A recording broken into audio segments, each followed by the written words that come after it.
E aí, pessoal, tudo bem? Bom, eu estou aqui para fazer um bloquinho extra com vocês sobre o nosso trabalho de História e Geografia de Rondônia.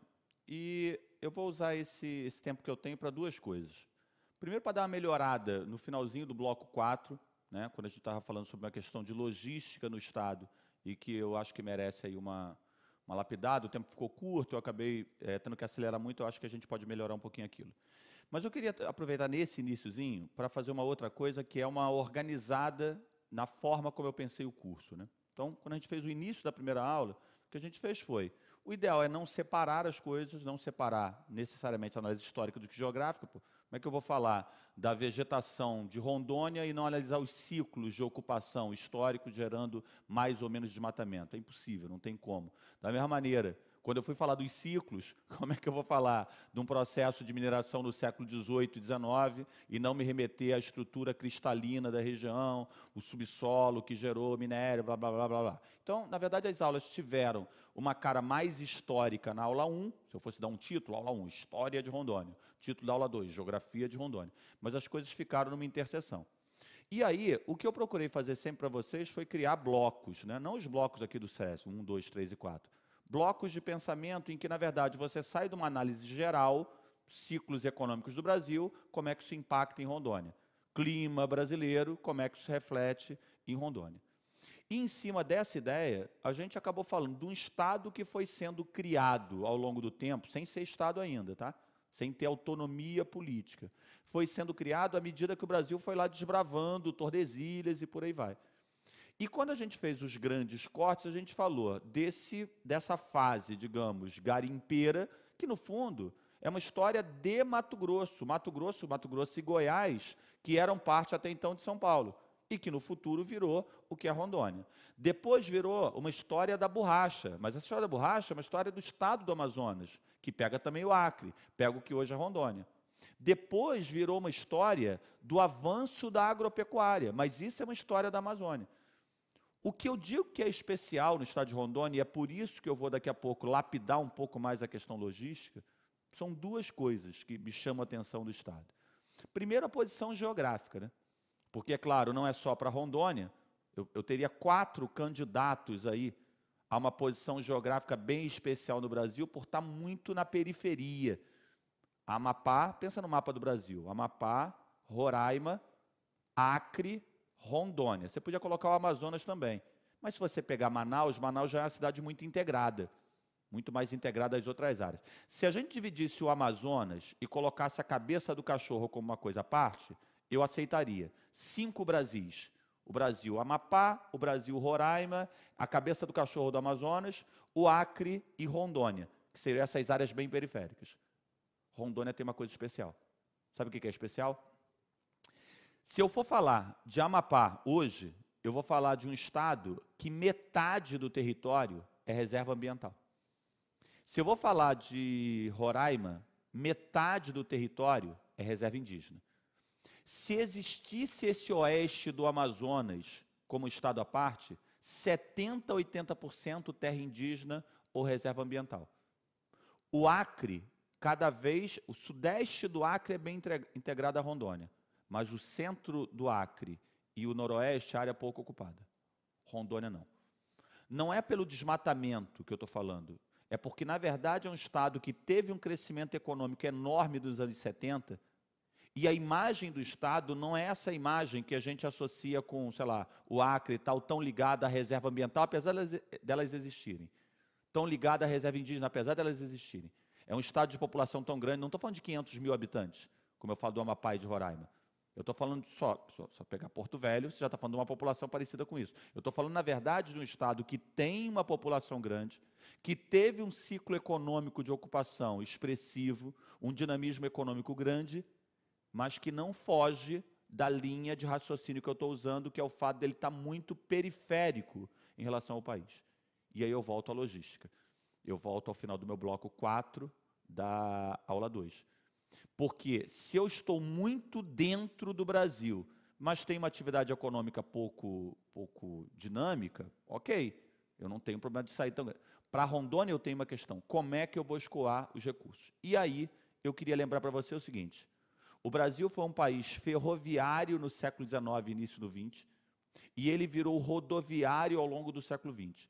Se a banca resolver ser criativa, ela pode fazer uma questão de logística interessante, pegando as fases de ocupação do estado de Rondônia, associando com o transporte, e é isso que eu vou usar com os slides que eu preparei aqui. Tranquilo? Legal? Então vem na tela, por favor. Isso aqui é uma foto do Rio Madeira e essas chatas aqui levando carga. O Brasil, desde iniciou com Vargas, mas desde o JK, de maneira mais consolidada, ele virou um país rodoviário. E o estado de vocês tem uma base rodoviária muito forte, com a BR-364 e com outras possibilidades. Mas é um estado também que acaba tendo alternativas, não mais a ferrovia, a Madeira Mamoré ficou na história, né? Então ferrovia está à parte. Então a tese é a seguinte, pessoal, se eu estou no Amapá, que está aqui, eu estou numa área relativamente pouco ocupada. Se eu estou em Roraima, que é aqui, também pouco ocupada. Se eu estou na cabeça do cachorro, eu vou pular, porque é Amazonas. Se eu estou no Acre, também. Eu estou em Rondônia, um estado cujo dinamismo econômico é reconhecido, muito mais conectado hoje ao Mato Grosso, que é centro-oeste, do que exatamente a Amazônia. E o que nós temos aqui é uma possibilidade hidroviária, ainda, na minha opinião, subutilizada. Então, Rio Amazonas está aqui, Rio Madeira. Daqui a pouco eu vou anotar tudo isso para vocês, tá, pessoal? Eu vou terminar a aula fazendo uma organização. Rio Madeira, que está aqui. A ferrovia ficou no passado. E as possibilidades rodoviárias, porque é isso que o Brasil fez. Eu não sei se vocês já tiveram essa aula com algum detalhe, essa aula do rodoviarismo brasileiro. Essa aula muitas vezes descamba para uma crítica muito exagerada às rodovias. A rodovia não é necessariamente boa nem ruim. Não existe uma análise de transporte em que você fale que esse meio de transporte é bom ou ruim. É difícil fazer aula assim. Na verdade, o que você tem que discutir para falar de transporte é, você quer levar o quê? Para onde é? De maneira geral, quando você vai levar produto de baixo valor unitário, quando você vai levar produto que é muito volumoso, tem que usar meio de transporte de grande capacidade. A economia de Rondônia hoje tem um grande peso aí na pecuária, na indústria madeireira, na agropecuária. Então, commodities, produto básico, tem muita importância para vocês. Então, rodovia é algo discutível. Não é que a rodovia seja ruim. Se eu estivesse na Alemanha, levando produtos de menor porte e alto valor agregado, pode fazer rodovia. Outro ponto, distância. Se a distância a ser percorrida é muito grande, o ideal é que você use transporte de massa. Então, repara, o que eu vou falar aqui não é uma crítica à rodovia, porque a BR-364 e a que eu vou falar agora, que é a 319, tem uma relevância muito grande para vocês. A 319 pode ter ainda mais se for asfaltada. Mas, aparentemente, a opção rodoviária para um estado que tem uma base econômica em cima de commodity e que tem distâncias muito grandes a serem percorridas, é uma opção equivocada. No passado, com a Madeira Mamoré, poderia ter sido uma solução, mas vocês sabem a história da ferrovia. Então, deixando de lado esse passado ferroviário, a gente ficou o quê? Rodovia e hidrovia. Elas são complementares, mas aparentemente, para o tipo de produto que a gente está falando, a hidrovia seria mais interessante. Na realidade política do Brasil, talvez seja melhor apostar na rodovia. Porque rodovia, apesar de ser pior, no sentido de volume de carga que você transporta, no sentido de tempo que você leva para levar aquela carga inteira, porque você leva um volume pequeno, custo, apesar disso, ela é rápida de fazer, né? Eu costumo fazer um paralelo com rodovia e outros meios de transporte em relação à energia. O que é mais barato para fazer, uma termoelétrica ou uma hidrelétrica? O que é mais barato para fazer? O que é mais rápido para fazer, uma termoelétrica ou uma hidrelétrica? Termoelétrica. A resposta para as duas coisas é termoelétrica. Termoelétrica é mais rápido de fazer e é mais barato. O que é melhor fazer, termoelétrica ou hidrelétrica? Não sei. Termoelétrica é mais rápido e mais barato. Em compensação, ela gera uma energia que é cara. Hidrelétrica, vocês acompanharam aí, vocês estão acompanhando até agora geral. É caro para fazer e demora muito. Em compensação, depois você gera uma energia a um custo menor. Traz para transporte. O que é mais barato para fazer? O que é mais rápido? Rodovia. Rodovia você faz rapidinho, proporcionalmente aos outros meios de transporte, e ela é mais barata na instalação. Só que, em compensação, ela gera um transporte mais caro. E é em cima dessa dualidade que eu vou fazer esse papo com vocês, tá? Vamos lá, pessoal. Notícia. Estrada Manaus-Porto Velho, quem é essa estrada? Essa é a BR-319. Vocês estão aí com duas BRs que começam com 3. A 364, que leva vocês para Cuiabá, e a 319, que pode levar vocês para Manaus, mas em condição deplorável hoje. Estrada Manaus-Porto Velho ficará trafegável nesse ano, diz o senador de Rondônia. O senador Assir Gurgás, PDT de Rondônia, afirmou que até o final desse ano será possível trafegar por toda a extensão da BR-319, rodovia que liga Manaus a Porto Velho, capital de Rondônia. Acho que são 700 quilômetros, né? Mas na situação atual tem um trecho lá que é, sei lá como é que vocês passam, se é que dá para passar. Conforme o senador, os trabalhos para tornar a estrada trafegável começaram no ano passado e até dezembro desse ano deverá ser liberada para o tráfego de veículos. Tudo indica que com esses serviços a BR-319 oferecerá plenas condições de trafegabilidade em toda a sua extensão, sendo possível sair de Porto Velho pela manhã e ao final da tarde chegar a Manaus. Manaus, como eu te disse, aí pensando em serviços, tá? Oferta de serviços e tal, universidades, não sei o quê. Independente de Porto Velho também ter uma oferta de serviços hoje razoável, Manaus, segundo o IBGE, está num patamar acima da hierarquia urbana do que Porto Velho. Porto Velho é capital regional do tipo B, Manaus é metrópole. Se pensar em transporte aéreo, por exemplo, né? Claro que à medida que a distância é muito grande, talvez fazer o voo Porto Velho-Manaus seja melhor, Porto Velho-Brasília e tal. Mas depende do que aconteça. Estimou o Gurgás. Isso facilitará o transporte de nossas verduras e frutas produzidas no entorno de Porto Velho. Então, repara, Rondônia, que tem uma produção agrícola muito mais forte que do Amazonas, poderá ser fornecedor de produto rapidamente perecível para Manaus, diminuindo o preço para os consumidores de Manaus e melhorando o preço para os nossos produtores. Gurgás disse que o Departamento Nacional de Infraestrutura e Transporte, o DENIT, tem 4 contratos para recuperar a rodovia. Esses contratos incluem recuperação de trechos até o Careiro, cidade do Amazonas a 83 km de Manaus, e o Maitá, município a 591 quilômetros da capital do Amazonas. É o trecho do meião, é isso que eu estou falando, como é que passa aqui, né? No qual não tem asfalto, disse o senador. De Porto Velho ao Maitá está normal e do Careiro a Manaus também. O problema é esse meião, disse Gurgás. A notícia agora, 10 de julho de 2015. De acordo com o senador, a trafegabilidade estará normal mesmo com as obras em andamento.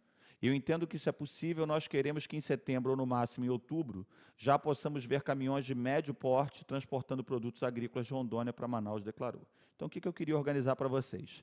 Nós temos um estado curioso em termos de transporte. Por quê? Porque é um estado que ele reproduziu o que foi feito no Brasil ao longo do tempo, mas com algumas especificidades. Então, o que foi o Brasil ao longo da história? Lombo de burro, né? Trilha e caminho. Então, história do transporte no teu estado. Começou com o de todo mundo.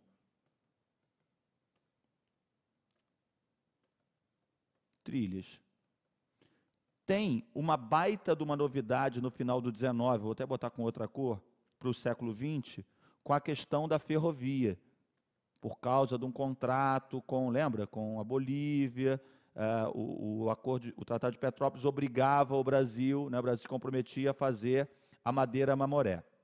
Aí, o estado que tem 3 rios importantíssimos, ele abre mão, de certa maneira, de uma opção hidroviária, agora que vai sendo resgatada, e investe pesadamente em rodovia, assim como todo o país investe em rodovia. No caso de vocês, principalmente, a BR-319, que é essa que pode te levar a Manaus em melhor situação, caso essas obras, sempre difícil de acreditar, né? A gente está meio escaldado, sejam concluídas, e a BR-364. Então, o que eu acredito aí na prova de vocês, caso a banca seja criativa? Possibilidade número 1, corta ali um pedaço, como caiu na prova da promotoria. Você vai lá, sei lá, Ferrovia Madeira Mamoré, vai trocando lá os tempos históricos e você monta uma questão. Pega, sei lá, a BR-364, como é que ela fez parte de levar essa galera da região sul para ir. Ou pega a hidrovia do Madeira e mostra a importância dela hoje para escoar produto, já que ela tem essa capacidade de fazer um transporte a um custo mais baixo. Então, o cara pode ir lá, seccionar e cobrar uma delas. Mas eu acho possível montar uma questão mais criativa no seguinte sentido: linkar cada um desses meios de transporte com a questão do momento histórico de ocupação. E aí tem uma informação final, que não é do estado de vocês, mas é do estado vizinho, do Acre. Um Acre que claramente é polarizado por Rondônia, porque Porto Velho polariza essa área pela conexão. Vocês sabem que, imagino que deve ser uma tentação para vocês, inclusive, para mim não, porque eu estou muito longe, mas para vocês sabem que hoje há uma ligação de bom nível, uma ligação internacional entre o Acre e o litoral do Pacífico e o Peru. Vocês conhecem, vocês já ouviram falar na carretera interoceânica ou na rodovia interoceânica. Então, uma rodovia feita com dinheiro brasileiro, por uma construtora brasileira, mas no território peruano. Então, a ideia hoje é, Rondônia, em termos populacionais e econômicos, é mais forte, é mais dinâmico do que o Acre. Mas o Acre tem hoje uma ligação rodoviária, sobe pelos Andes, chega até, passando ali do lado de Cusco, Machu Picchu, duvido que você não tenha pensado em fazer essa viagem ainda. Eu tenho tentação de pegar uma promoção da Gol e ir até Rio Branco para tentar, só de subir os Andes, já valeu a viagem. Só que você desce os Andes aonde? Cusco e Machu Picchu, quer mais o quê? E ainda vai até o litoral do Pacífico? Eu tenho lido muito depoimento do pessoal de Cuiabá, que faz esse caminho até Porto Velho, e daí vai... Então, vocês devem estar nessa também. Como é que eu acho que eles podem puxar essa questão? Na economia de vocês. Existe hoje, porque repara, o senador está falando de uma rodovia que está, ou que pode viabilizar a conexão de Rondônia com o Amazonas. Ok, 2 milhões moram em Manaus. 2 milhões e 200 mil, cara. Aquilo ali é mercado consumidor. Obviamente, se você tem uma fluidez maior de território, essa rodovia pode não só dar a possibilidade de você ir a Manaus, sair de manhã e chegar lá à tarde, como você pode ter o quê? Uma economia que vai para uma metrópole brasileira. Mas você pode abrir num outro sentido, pensando numa conexão internacional. O que eu estou tentando dizer com outras palavras é, o isolamento geográfico de vocês, que começou a ser rompido com o Rondon, com o telégrafo, tudo aquilo que a gente falou na aula 1, hoje ele é rompido por via aérea, obviamente, com limitações, ele é rompido por hidrovia com madeira e por rodovia. E aí você tem que pensar em 3 eixos rodoviários. O eixo clássico, 364, que te leva para Cuiabá. Um eixo que tem promessa de andar, sempre tenho medo, né? Se asfaltar essa rodovia até Manaus, vai abrir uma nova frente de desmatamento e por aí vai, mas imagino que para condição socioeconômica é algo decisivo. E um terceiro eixo, que é esse de conexão com Rio Branco, que nesse momento é sempre visto como o Acre polarizado por Rondônia, mas à medida que o Acre tem hoje uma conexão internacional de bom nível, pode ser um elemento para simplesmente colocar o produto. Então, determinada atividade econômica de Rondônia busca também o mercado externo. Qual é o mercado externo que você está falando? É o Pacífico, é a China, Japão, Tigre Asiático. Então, o caminho é rodoviário. Entendeu? Então, dá para fazer. Agora, aquela história, né? A gente que trabalha com concurso, a gente fica muito em cima do que é o programa. O programa e a história dessa banca envolve uma análise que é mais geral.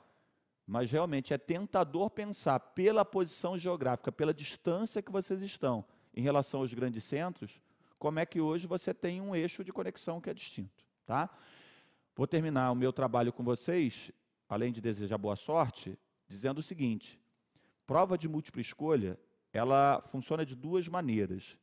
Ela funciona com um baita de um conhecimento que você tem que ter. Quanto mais conhecimento você tem, menos risco você corre.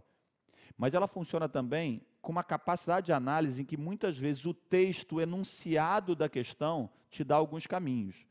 Há pouco nós fizemos uma questão dessa banca, em que bastava você saber que o Rio Madeira é o de Porto Velho, que você matava a questão.